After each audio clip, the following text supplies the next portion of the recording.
ಬೈಲಹೊಂಗಲ್ ತಾಲೂಕಿನ ಬೆಳವಡಿ ಗ್ರಾಮದಲ್ಲಿ ಜನರು ಜನತಾ ಕರ್ಫ್ಯೂಗೆ ಸ್ಪಂದಿಸುತ್ತಿಲ್ಲ. ಸೊಸೈಟಿ ಮುಂದೆ ಸಾಮಾಜಿಕ ಅಂತರ ಕಾಯ್ದುಕೊಳ್ಳುತ್ತಿಲ್ಲ, ಮಾಸ್ಕ್ ಧರಿಸುತ್ತಿಲ್ಲ. ಜನರು ಅಲ್ಲಲ್ಲಿ ಗುಂಪಾಗಿ ಕುಳಿತಿದ್ದಾರೆ. ಸರ್ಕಾರ ಏನೇ ಕಾನೂನು ಮಾಡಿದರೂ ಜನರು ಸ್ಪಂದಿಸುತ್ತಿಲ್ಲ. ಕೊರೋನಾ ಎರಡನೇ ಅಲೆ ತೀವ್ರಗೊಂಡ ಹಿನ್ನೆಲೆ ರಾಜ್ಯ ಸರ್ಕಾರ 14 ದಿನಗಳ ಜನತಾ ಕರ್ಫ್ಯೂ ಜಾರಿಗೊಳಿಸಿದೆ.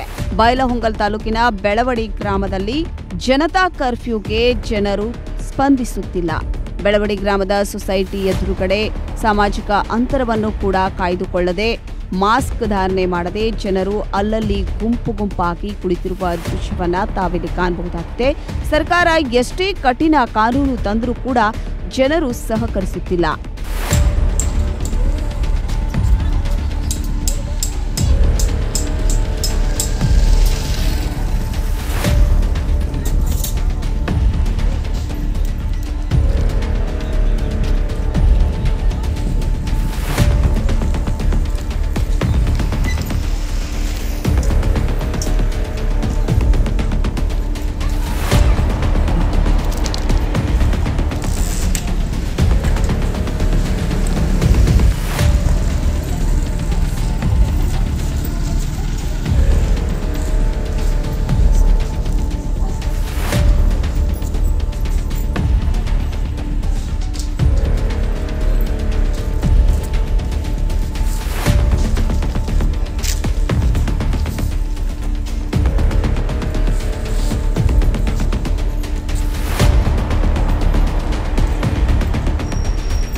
ವೀಕ್ಷಕರೇ, ನಮ್ಮ ಸತ್ಯಂ ವಾಹಿನಿಯ ಪ್ರತಿದಿನದ ಅಪ್ಡೇಟ್ ಮಾಹಿತಿಯನ್ನ ತಿಳಿದುಕೊಳ್ಳಲು ಸತ್ಯಂ ಟಿವಿ ಕನ್ನಡ ಯೂಟ್ಯೂಬ್ಗೆ ಸಬ್ಸ್ಕ್ರೈಬ್ ಆಗಿ ಹಾಗೂ ಬೆಲ್ ಐಕಾನ್ ಅನ್ನು ಕ್ಲಿಕ್ ಮಾಡಿ.